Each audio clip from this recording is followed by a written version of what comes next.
Hi, എൻ്റെ പേര് സോഫി മനീഷ്. ഞാൻ ആദ്യമായിട്ടാണ് യൂട്യൂബിൽ വീഡിയോ ഇടുന്നത്.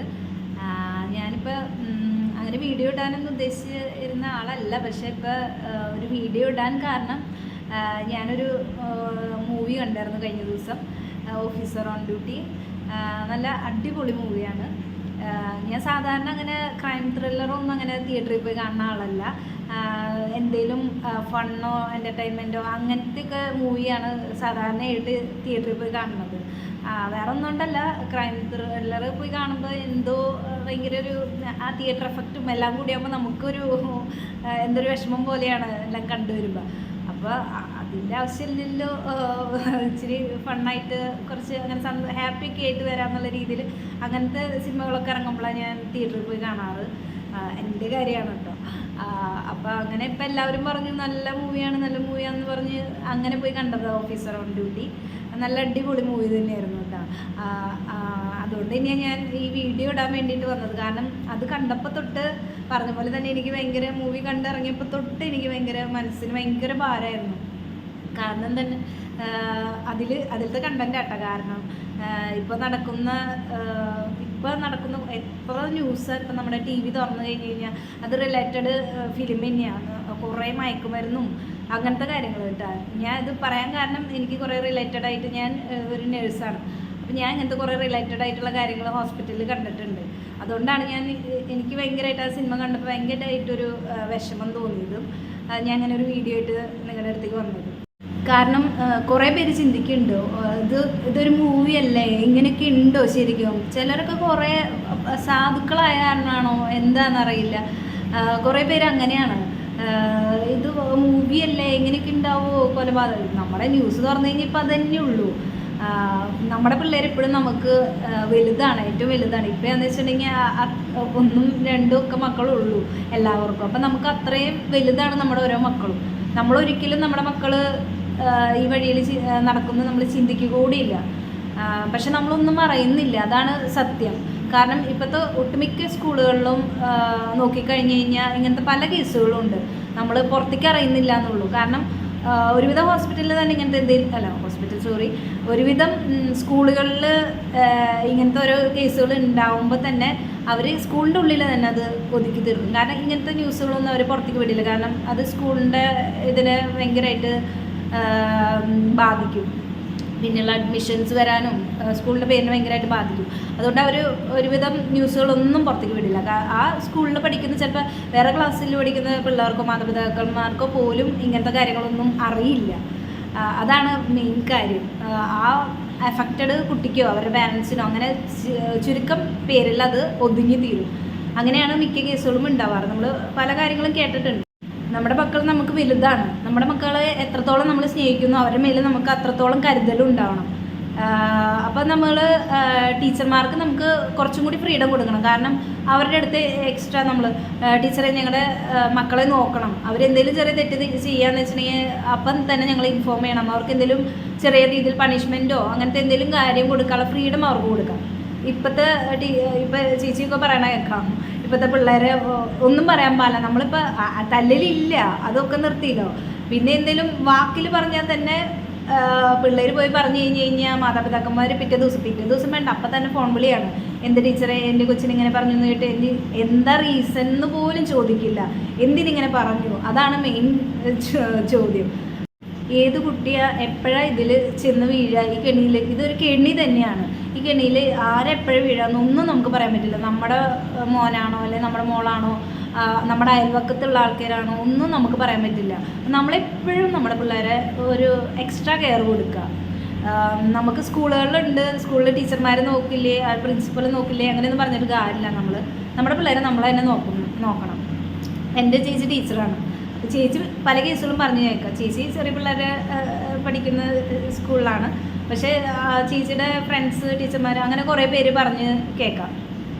അവർ പഠിക്കുന്ന സ്കൂളുകളിൽ ഇങ്ങനെ കുറേ കേസുകൾ. അപ്പോൾ അവർക്ക് ടീച്ചർമാർക്ക് പറയുന്നതിലൊരു പരിധിയുണ്ട്. പണ്ട് ടീച്ചർമാരായിരുന്നു, നമ്മളൊക്കെ പഠിച്ചുകൊണ്ടിരുന്ന സമയത്ത് ടീച്ചർമാരെന്ന് വെച്ചിട്ടുണ്ടെങ്കിൽ നമ്മൾ അത്ര റെസ്പെക്റ്റായിട്ട് കണ്ടിരുന്ന ആൾക്കാരാണ്.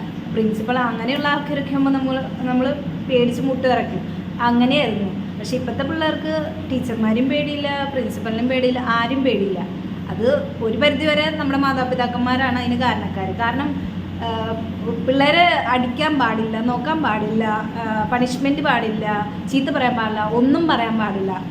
നമ്മുടെ മക്കൾ നമുക്ക് വലുതാണ്. കാരണം ഒരു പരിധിവരെ നമ്മുടെ പിള്ളേരെ പല കാര്യങ്ങളിൽ നിന്നും രക്ഷിക്കാൻ ഈ ടീച്ചർമാർക്കും പ്രിൻസിപ്പളിനും എല്ലാവർക്കും സാധിക്കും. അപ്പം നമ്മൾ അതിനൊക്കെ കുറച്ച് അനുവദിച്ചു കൊടുക്കുക. കാരണം നമ്മളെല്ലാം അങ്ങനെ പൊതിഞ്ഞ് വെച്ചിട്ടാണ് എല്ലാ പിള്ളേരും മിക്കവരും വഴിതെറ്റി പോകുന്നത്. പിന്നെ നമുക്ക് ഉള്ളത്, നമ്മുടെ മക്കൾ ഭയങ്കര പാവാണ്, ഭയങ്കര ചീത്തയാവില്ല, എൻ്റെ മോൻ ഭയങ്കര അടിപൊളിയാണ്, അങ്ങനെയൊക്കെ ഉണ്ട്. ആയിരിക്കാം, നമ്മുടെ മക്കൾ നല്ലതായിരിക്കാം, അങ്ങനെ വേണം നമ്മൾ ചിന്തിക്കാൻ. പക്ഷെ എന്നാലും നമ്മൾ എക്സ്ട്രാ ഒരു കെയർ അല്ലെങ്കിൽ എക്സ്ട്രാ അവരൊന്ന് ശ്രദ്ധിക്കുക, അവർക്ക് വേണ്ടി കുറച്ച് ടൈം സ്പെൻഡ് ചെയ്യുക.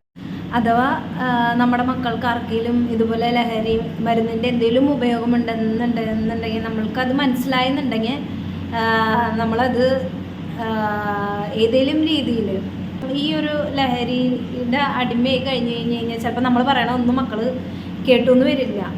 കാരണം നമ്മൾ പറയുന്നതിലൊന്നും അവർ സഹകരിക്കണം എന്നില്ല. അപ്പോൾ നമ്മൾ മാക്സിമം നോക്കുക എന്തെങ്കിലും രീതിയിൽ ഇമോഷണലായിട്ടോ എന്തെങ്കിലും രീതിയിൽ നമ്മളായിട്ട് സഹകരിക്കാനായിട്ട്, ഏതെങ്കിലും രീതിയിൽ കൗൺസിലിങ്ങോ. നമ്മളത് അയൽവക്കക്കാരറിയും അല്ലെങ്കിൽ 4 പേര് അറിഞ്ഞു കഴിഞ്ഞാൽ നമുക്ക് നാണക്കേട് അങ്ങനെയൊന്നും വിചാരിക്കില്ല. നമ്മൾക്ക് നമ്മുടെ മക്കളാണ് വലുത്. അപ്പം നമ്മൾ അവരുടെ നന്മയ്ക്ക് വേണ്ടിയിട്ട് നമ്മൾ അതിൻ്റെ മാക്സിമം, ഇനിയിപ്പോൾ ആരെങ്കിലും അറിയുമെന്ന് വെച്ചിട്ടുണ്ടെങ്കിൽ വേണ്ട, ആരും അറിയിക്കണ്ട, ഏതെങ്കിലും കൗൺസിലിംഗ് സെൻറ്ററോ അങ്ങനെ ഏതെങ്കിലും സ്ഥലത്ത്, ആരും അറിയാത്ത ഏതെങ്കിലും സ്ഥലത്ത് കൊണ്ടുപോയിട്ട് ഒരു കൗൺസിലിംഗ് കൊടുക്കുകയോ അല്ലെങ്കിൽ കുറച്ച് നാൾ മാറി നിന്ന് മൈൻഡിനൊരു റിലാക്സേഷൻ കൊടുക്കുക, അങ്ങനത്തെ കാര്യങ്ങൾ ചെയ്യുക. നമ്മൾ നമ്മുടെ മക്കളോ പറഞ്ഞ കാര്യമില്ല, അവർ നന്നാവില്ല, അങ്ങനെ ഒരു രീതിയിൽ നമ്മൾ മാറ്റി നിർത്തി കഴിഞ്ഞ് കഴിഞ്ഞാൽ അത് അല്ലെങ്കിൽ തന്നെ സ്കൂളുകളിൽ നിന്ന് ടീച്ചർമാരോ പ്രിൻസിപ്പളോ അങ്ങനെ അവൻ നന്നാവില്ല അങ്ങനെ പറഞ്ഞ് മാറ്റി നിർത്തുന്ന പിള്ളേരായിരിക്കും പോയി അവരുടെ ഗ്യാങ്ങിലുള്ള ഒരു 10 പേര് നശിപ്പിക്കും. ആ പിള്ളേർ ആ 10 പേര് നശിക്കുന്നത് മൂലം അവരുടെ 10 പേരുടെ ഫാമിലി, അവരുടെ അപ്പനമ്മ, അവരുടെ സഹോദരങ്ങൾ, അവർക്കൊക്കെ ആയിരിക്കും മാനസികമായി ബുദ്ധിമുട്ടുണ്ടാവുക. നമ്മുടെ കുടുംബത്തിൽ നമ്മുടെ മക്കളെ നോക്കി നമ്മുടെ മക്കളെ ടേക്ക് കെയർ ചെയ്ത് അവരെ ഇതിൽ നിന്നൊക്കെ പ്രൊട്ടക്റ്റ് ചെയ്ത് കഴിഞ്ഞ് കഴിഞ്ഞാൽ നമുക്ക് നമ്മുടെ നാടിനെയും നമ്മുടെ എല്ലാ മക്കളെയും നമ്മളെ രക്ഷിക്കാൻ സാധിക്കും. അപ്പോൾ എന്താ പറയുക, അപ്പം നമ്മുടെ പിള്ളേർക്ക് വേണ്ടിയിട്ട് നമ്മൾ ചെയ്യേണ്ട കാര്യങ്ങളൊക്കെ ചെയ്തു കൊടുക്കുക, സപ്പോർട്ട് ചെയ്യുക പിള്ളേരെ, അവരുടെ ഒപ്പം കുറേ ടൈം സ്പെൻഡ് ചെയ്യുക. നമുക്ക് സത്യം പറഞ്ഞു കഴിഞ്ഞാൽ നമുക്ക് തന്നെ ടൈം കിട്ടുന്നില്ല നമ്മുടെ കാര്യങ്ങൾ ചെയ്തു തീർക്കാൻ തന്നെ. നമ്മുടെ ജോലി, നമുക്ക് കുറേ സമ്പാദിക്കണം, അങ്ങനെ അത് ആർക്ക് വേണ്ടിയിട്ടാണ്? മക്കൾക്ക് വേണ്ടിയിട്ടാണ്. പക്ഷെ ആ മക്കൾ നല്ല വഴിക്കാണോ നടക്കുന്നത്, അത് അവർക്ക് എന്താ വേണ്ടതെന്നൊന്നും നമുക്ക് എല്ലാവരും അല്ല കേട്ടോ, കുറേ പേരൊക്കെ അങ്ങനെയുണ്ട്. നമ്മുടെ മക്കൾക്ക്, നമ്മൾ ജീവിക്കുന്ന മക്കൾക്ക് വേണ്ടിയിട്ടാണ്, അവരുടെ ഭാവി നന്നാവണം, അവർക്ക് നല്ല എഡ്യൂക്കേഷൻ കിട്ടണം, അങ്ങനെ കുറേ ഓടുന്ന കുറേ പാരൻസ് ഉണ്ട്. പക്ഷെ അവർ മെയിനായിട്ട് പിള്ളേർക്ക് എന്താ വേണ്ടതെന്നോ അല്ലെങ്കിൽ അവരുടെ ഒപ്പം ടൈം സ്പെൻഡ് ചെയ്യണം, അവർ വേറെ എന്തെങ്കിലും തെറ്റായ വഴിക്ക് നടക്കുന്നുണ്ടോ അല്ലെങ്കിൽ തെറ്റായ മാർഗത്തിൽ ചരിക്കുന്നുണ്ടോ, ഇതൊന്നും നമ്മൾ ചിന്തിക്കുന്നില്ല. നമ്മൾ അവർക്ക് വേണ്ടിയിട്ട് ഇങ്ങനെ ഓടിക്കൊണ്ടിരിക്കുക. പിന്നീട് കുറച്ച് നാൾ കഴിഞ്ഞ് തിരിഞ്ഞു നോക്കുമ്പോൾ ആർക്ക് വേണ്ടിയിട്ടാണ് നമ്മൾ സമ്പാദിച്ചത് അല്ലെങ്കിൽ എന്തിനു വേണ്ടിയിട്ടാണ് സമ്പാദിച്ചത് എന്നൊരു ചിന്തിക്കേണ്ട അവസ്ഥയായി പോകും. അപ്പോൾ നമ്മൾ സമ്പാദിച്ചോ നമ്മുടെ മക്കൾക്ക് വേണ്ടിയിട്ട് തന്നെ നമ്മൾ ജീവിക്കുന്നത്. പക്ഷേ നമ്മൾ അവർക്ക് വേണ്ട ടൈമും അവരുടെ കാര്യങ്ങൾ കേൾക്കാനുള്ള സമയവും ചോദിച്ചറിയാനുള്ള ഒരു എന്താ പറയുക കൊടുക്കുക. അപ്പം അങ്ങനെ സിനിമ കണ്ട് ഇപ്പം തൊട്ട് എനിക്കെന്തോ ഭയങ്കര വിഷമമായിരുന്നു. അപ്പം ഇങ്ങനെ പിള്ളേർ വഴിതെറ്റി പോകുന്ന കാര്യങ്ങളെക്കുറിച്ചും ഇപ്പോഴത്തെ ന്യൂസ് തുറന്ന ഫുള്ളും ഈ കൊല, മയക്കുമരുന്ന് അൺസൈക്കബിൾ ആയിക്കൊണ്ടിരിക്കുന്നു. അപ്പോൾ അതൊക്കെ എല്ലാം കൂടിയായപ്പോൾ എനിക്ക് ഒരു വീഡിയോ ചെയ്യണമെന്നുണ്ടായിരുന്നു. ഞാൻ പറയണതൊന്നുമില്ലെന്ന് എനിക്കറിയാം. പക്ഷേ കുറേ മാതാപിതാക്കന്മാരുണ്ട്, കുറേ പേര് ഒന്നിനെക്കുറിച്ച് ഒന്നും ചിന്തിക്കാതെ ഒന്നും അറിയാഞ്ഞിട്ടാണ്, പാവങ്ങളാണ്. അവർക്ക് സത്യം പറഞ്ഞു കഴിഞ്ഞാൽ ഒന്നും അറിയില്ല. അവർ മക്കളെ കണ്ണടച്ച് വിശ്വസിച്ച് ഇങ്ങനെ നടക്കുക. ഞാൻ ഇതൊക്കെ പറയുന്നത് കേൾക്കുന്ന കുറച്ച് പിള്ളേരെങ്കിലും ഉണ്ടെങ്കിൽ അവരോട് പറയാം, നമ്മുടെ മാതാപിതാക്കന്മാർ നമുക്ക് വേണ്ടിയിട്ടാണ് ജീവിക്കുന്നത്. അപ്പം നമുക്ക് കുറേ ഉത്തരവാദിത്തങ്ങളുണ്ട്. നമ്മൾ ഈ ഒരു ഇതിൽ ഇപ്പം നമ്മുടെ ഫ്രണ്ട്സോ ആരും ആയിരിക്കും ചിലപ്പോൾ നമ്മളെ ഇതിന് വേണ്ടിയിട്ട് ട്രൈ ചെയ്ത് നോക്കുക, അല്ലെങ്കിൽ അങ്ങനത്തെ കാര്യങ്ങളൊക്കെ പറഞ്ഞു വരുന്നത്. നമ്മൾ ഒരു ചെറിയ നേരത്തെ ഒരു സുഖത്തിന് വേണ്ടിയിട്ട് നമ്മൾ ഇതിൻ്റെ പിന്നാലെ പോയി കഴിഞ്ഞ് കഴിഞ്ഞാൽ നമ്മുടെ വേദനിക്കുന്ന നമ്മുടെ മാതാപിതാക്കന്മാരെയും നമുക്ക് വേണ്ടി ജീവിക്കുന്ന നമ്മുടെ മാതാപിതാക്കന്മാരെയൊക്കെ നമ്മൾ ഒന്ന് ആ നിമിഷം ഒന്ന് ഓർക്കുക. ആ നിമിഷത്തിൽ ഇതൊന്നും ചിന്തിക്കാൻ സാധിക്കില്ല എന്നറിയാം. പക്ഷെ എന്നാലും അങ്ങനെ പോവാതിരിക്കുക. നമ്മൾ പോയി കഴിഞ്ഞ് കഴിഞ്ഞാൽ നമുക്ക് ഒരു ലൈഫുള്ളൂ. അത് നമുക്ക് തീരുമാനിക്കാം നമ്മൾ എങ്ങനെ ജീവിക്കേണ്ടത് എന്നുള്ളത്. നമ്മൾ അങ്ങനെ ഒരു മാർഗം എടുത്തു കഴിഞ്ഞ് കഴിഞ്ഞാൽ നമ്മുടെ ബ്യൂട്ടിഫുള്ളായിട്ടുള്ള ലൈഫിൽ കുറേ ബ്യൂട്ടിഫുള്ളായിട്ടുള്ള കാര്യങ്ങൾ നടക്കാനിരിക്കുന്നതാണ്. നമ്മൾ വെറുതെ നമ്മുടെ ജീവിതം വെറുതെ ഒരു ചെറിയ സുഖത്തിന് വേണ്ടിയിട്ട് ഇതൊന്നല്ല, ഇതിലും കൂടുതൽ സന്തോഷം വരുന്ന എത്ര കാര്യങ്ങൾ നമുക്ക് ചെയ്യാനുണ്ട്. നമ്മൾ വെറുതെ ഈ ലഹരിയുടെയും ഇതിനൊക്കെ പിന്നാലെ പോയിട്ട് നമുക്ക് നമ്മുടെ കുടുംബത്തിനും നാട്ടുകാർക്കും അത് നമ്മുടെ നാട്ടുകാരുടെ മുമ്പിൽ നമ്മുടെ കുടുംബത്തിനുണ്ടാവുന്ന മാനക്കേട് അങ്ങനെ പല കാര്യങ്ങളും ഉണ്ട്.